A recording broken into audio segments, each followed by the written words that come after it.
What up, world?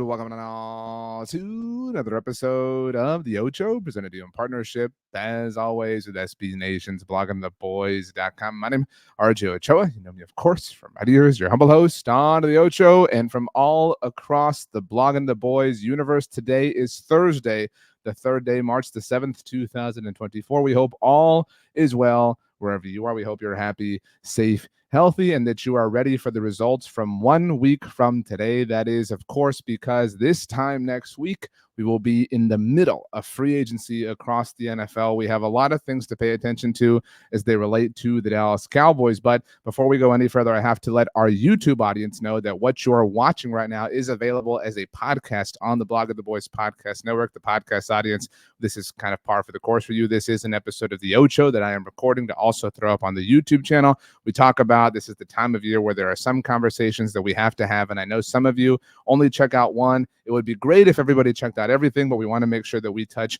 as many sectors of the internet as we possibly can. So if you haven't yet, please consider subscribing to the Blog of the Boys Podcast Network. Wherever you get your podcasts, we are available on all major podcast platforms. Leave a rating, write a review. Also, please consider subscribing right here to the Blog of the Boys YouTube channel if that's how you're watching. Of course, we are chasing down Arrowhead Pride, SB Nation's home for Kansas City Chiefs content. We are very, very, very close to becoming the most subscribed to SB Nation YouTube channel for team accounts. So we are very excited about that because we know that we are going to catch Arrowhead Pride. So that being said, we're going to have a conversation today, so you can watch it on the YouTube channel or listen to it on the podcast network. This is dropping on Thursday, March the 7th, 2024, and it has to do with a piece of news that dropped on Tuesday, March the 5th. Days are all confusing to me because I'm recording this on Wednesday, March the 6th. I wrote about this for what it's worth at bloggingtheboys.com. We'll put a link to that in the YouTube description for everybody who's hanging out on this side of things.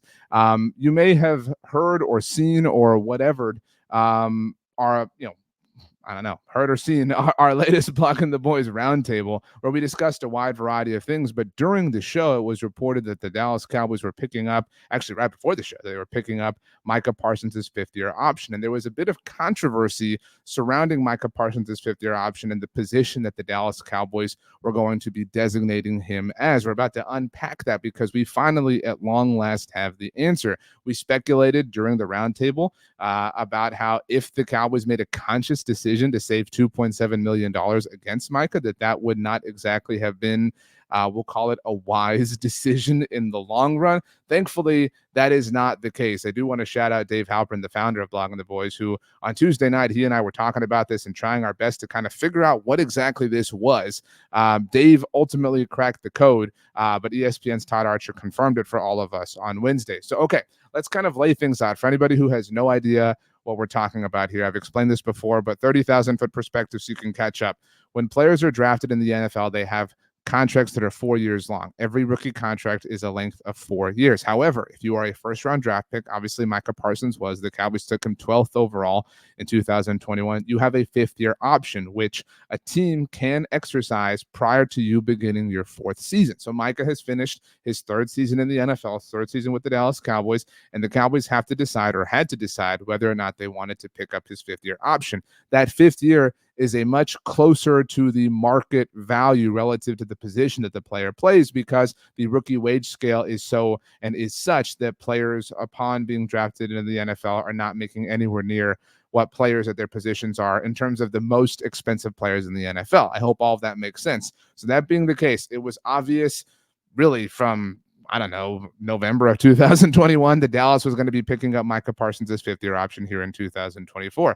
They did that in an official sense on Tuesday evening. However, the Cowboys chose to do so, at least it seemed that they chose to do so, by designating Micah Parsons as a defensive end and not a linebacker. And I say that there was a bit of controversy because so many people were wondering whether or not the Cowboys did this on purpose, because the value for a linebacker for a fifth-year option at this moment in time is $2.7 million more than a defensive end. It looked like, hypothetically, the Cowboys are being shrewd and saying, we're going to call you a defensive end so we can save $2.7 million. And that, again, would not necessarily have been a wise thing to do with perhaps the best player on your team. Now, Micah, in all likelihood, is going to make this a moot point whenever he signs his extension with the Cowboys, which will probably happen this offseason anyway. He's going to make up for this $2.7 million. But it was the principle at hand. And a lot of people, by the way, were actually confused as to why the linebacker position had a higher fifth-year option value, because if you pay attention to NFL contracts, you know that defensive ends are where the money is as far as defensive players are concerned. You've got your pass rushers, you've got your corners, obviously, et cetera, et cetera. Linebackers, in no way, shape, or form, at least off-ball linebackers, make what defensive ends do. But what is happening here, or what has happened, is the outside linebackers have helped inflate the linebacker designation relative to these values. So you have all these outside linebackers, at least the way that they're classified in some way, shape, or form. And that is why the linebacker value is higher than the defensive end. But Micah Parsons played the significant majority of snaps this past season at defensive end. So it's difficult for the Cowboys to call him a linebacker because he's not a classic off-ball linebacker, at least not from the perspective of where he played this past season. So this was what we were looking at on Tuesday evening. We had this article go up on our site. Shout out to LP Cruz who wrote about it. You can go check it out at bloggingtheboys.com. Once again, this is the article noting that the Cowboys picked up the fifth-year option at defensive end specifically. Let's get down to the initial report of this. And this is something the YouTube audience can see, which is why you should go subscribe to our YouTube channel. The Dallas Morning News is Michael Gelkin's tweet with the story reading, Cowboys are placing the fifth-year option on Micah Parsons as a defensive end, not linebacker. Two people close to the situation. The salary difference is about $2.7 million. So again, a lot of us were wondering, why would you do that? Why would you, if you had a choice, cut Micah out of $2.7 million? This doesn't seem like a good faith thing to do, once again, with regards to one of, if not the best player on your team. Thankfully, we received the answer for this on Wednesday afternoon by way of Todd Archer, as I mentioned. Now, I do want to shout out once again Dave Halpern. He was the one who kind of noted this as we were discussing it on Tuesday evening, he and I back and forth. This is a tweet from ESPN's Todd Archer, and for the podcast audience, I will read it to you. Todd's tweet says, regarding fifth-year options, the tender offer is determined by the CBA, not a team choice to pick the position if a player is used at multiple spots from the CBA. And this is the language in the screenshot that Todd shared. For a drafted rookie selected in the first round of the 2018 or any subsequent draft, obviously that includes Micah, who is selected to 2 or more Pro Bowls. Micah has been selected to 3 Pro Bowls, actually, so he meets this criteria. On the original ballot during any of his first 3 seasons, the paragraph 5 salary for the player's fifth-year option shall equal the franchise tender that applies in the league year that is the 4th year of the rookie's contract, as calculated pursuant to Article 10, Section 2. Let's take a pause here. So what this means, because I know that those are some big words, and if you don't follow the intricacies of NFL contracts, you might be confused. Micah Parsons has been named a Pro Bowler at least twice. So he reaches the escalator involved here. So because he has his fifth-year option value, and by the way, this option value is what he is being given or in advance, or what he is being designated to receive throughout the 2025 season. Micah's already on the books for 2024. So this is with regards to that 5th year. That's why it's called the 5th-year option. So the value, though, if you meet the criteria that Micah does, what with regards to making at least 2 Pro Bowls in your first 3 seasons, again, Micah checks those boxes, then the value for your 5th-year option becomes equal to what the franchise tag value is that season for the position that you play. So obviously we're at this point in time past the franchise tag, deadline in the NFL. But if the Cowboys or anybody had, place the franchise tag on a defensive end specifically, it's about $24 million, which is why that's what Micah Parsons' 5th-year option is for 2025. That $24 million, we're rounding again, dollar value. Okay, but why is he being designated as a defensive end and not a linebacker, RJ? Because I thought that the Cowboys were, trying to give Micah Parsons the most money possible. I thought they were trying to play nice, et cetera, et cetera. Okay, let's go back to Todd's screenshot. So we left things off with, for the player's 5th-year option shall equal the franchise tender that applies in the league year that is the 4th year of the rookie's contract, as calculated pursuant to Article 10, Section 2. Here's the next part. For players at the same position using the categories in Article 10, Section 7, at which the rookie participated in the most plays during his 3rd league year. Okay, so what this means, if I break it down for you, is let's kind of look at this as a flow chart. All right, a flow chart in your mind. Micah Parsons is going to have his 5th-year option picked up. Now we have to go back and look at the flow chart. He has played, or he has been named a Pro Bowler at least twice in his first 3 seasons. So we have to come to a new level of the flow chart, right? We move down one line.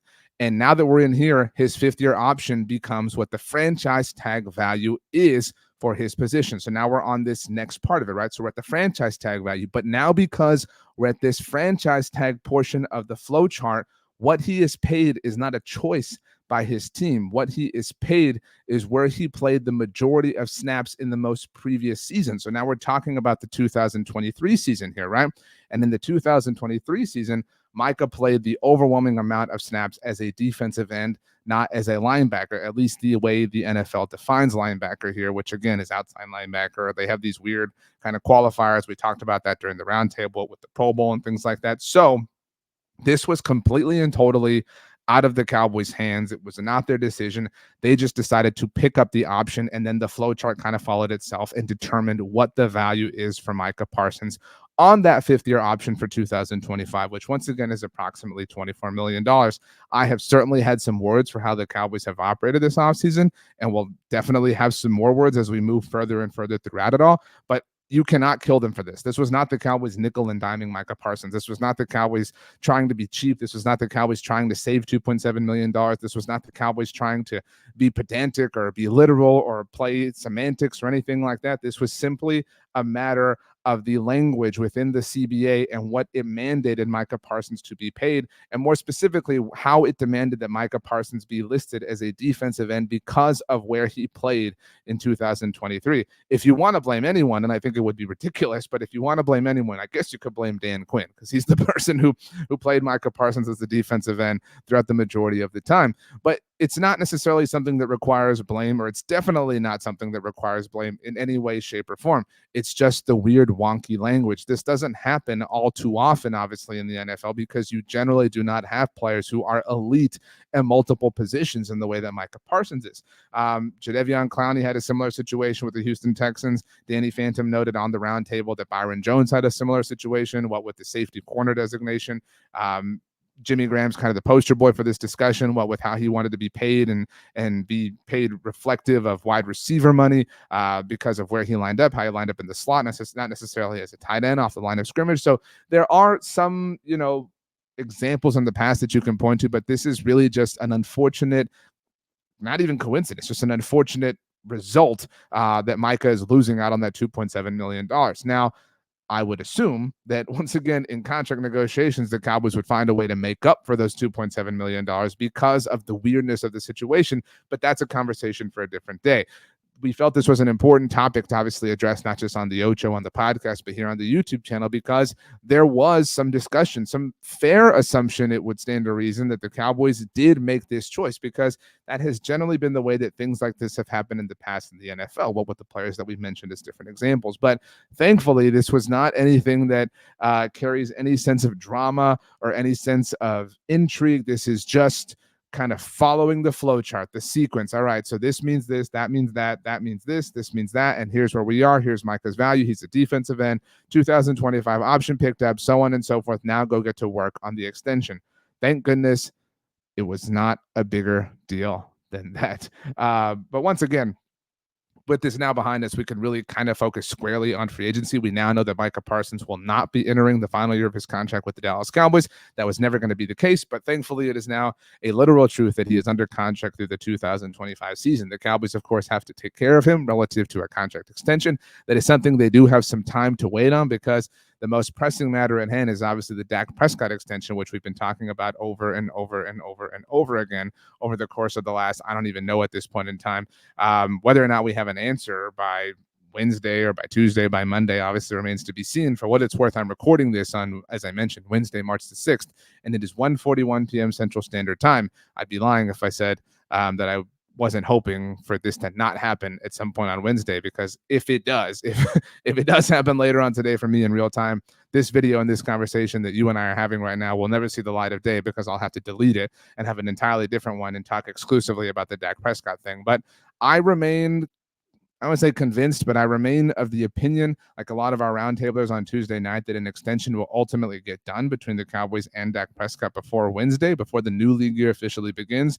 And that will obviously then allow the Cowboys some salary cap space to hopefully go all in, but somewhat in, partially in, wade into the waters. I don't know, but that's what we want to see. We want to see the Cowboys take care of business and attack this thing in the hopes of obviously next season not ending the way that this past season did. So that's kind of the way the cookie crumbles. As I mentioned, this conversation that you watched on the Blog on the Boys YouTube channel or listened to on the Blog on the Boys podcast network is accessible on the other place. If you're a podcast listener, hey, think about go subscribing to the YouTube channel. We have a lot of YouTube exclusives. And if you're a YouTube subscriber but not a podcast subscriber, well, we have two podcasts, two different shows that come out each and every single weekday on the podcast network.